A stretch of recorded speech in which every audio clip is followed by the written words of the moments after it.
বিধানসভায় প্রবেশ করলেন বরানগরের উপনির্বাচনে জেতা সদ্য নবনির্বাচিত বিধায়িকা সায়ন্তিকা বন্দ্যোপাধ্যায়।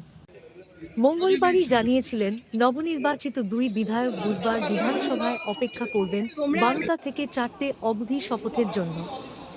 বিধানসভায় শপথের জন্য অবস্থানে বসলেন সায়ন্তিকা ও রেয়াত।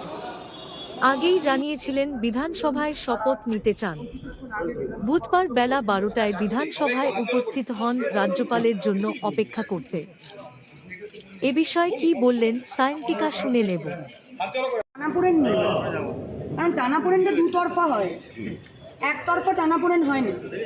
আমরা বলছি, বিধানসভা বলছে আমাদের ইন্টিমেশন দেওয়া হোক, ইন্টিমেশন দেওয়া হচ্ছে না। আমাদের বলা হচ্ছে রাজভবনে এসে আপনারা শপথ বাক্য পাঠ করুন, সেইখানে অবধি ঠিক আছে, কিন্তু কে শপথ বাক্য পাঠ করাবেন সেটা তুমি বলা হচ্ছে।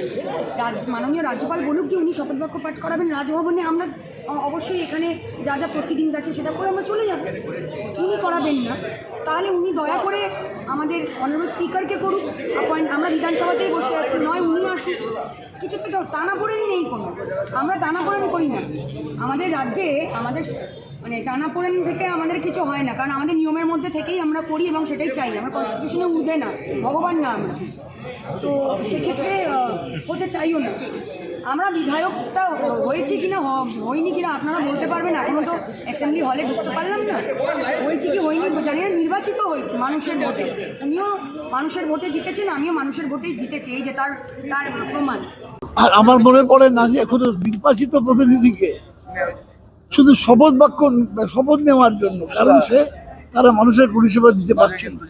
আজকে তার কাছে মানুষ আসছে, তাদের কাছে তারা একটা সার্টিফিকেট দিতে পারছে না, একটা মেডিকেল সার্টিফিকেট দিতে পারছে না, একটা অন্য কোনো কাজ করতে পারছে না। এই যে পরিস্থিতি তৈরি করছেন রাজ্যপাল তার নিগোকে স্যাটিসফাই করার জন্য, অথবা তার মালিকের সঙ্গে কথাবার্তা বলার জন্য, দিল্লিতে যে মালিক আছে তাদের নির্দেশে চলছেন উনি। এইটা করে যে আজকে ওই সংবিধান রক্ষা করবো বলে গতকাল প্রধানমন্ত্রী যেটা বলেছেন, উনি যে সংবিধান মানেন না এটা তো আমরা প্রমাণ পেয়েই গেছি। আবারও একবার প্রমাণিত হতে চলেছে যে তার প্রতিনিধিরা রাজ্যে রাজ্যে আছে যারা, তারাও সংবিধান মানেন না এবং মানুষের তারা নির্বাচিত প্রতিনিধিকে অসম্মান করছেন, অর্থাৎ তাদেরকে যারা নির্বাচিত করেছে তাদেরকে অসম্মান করছে।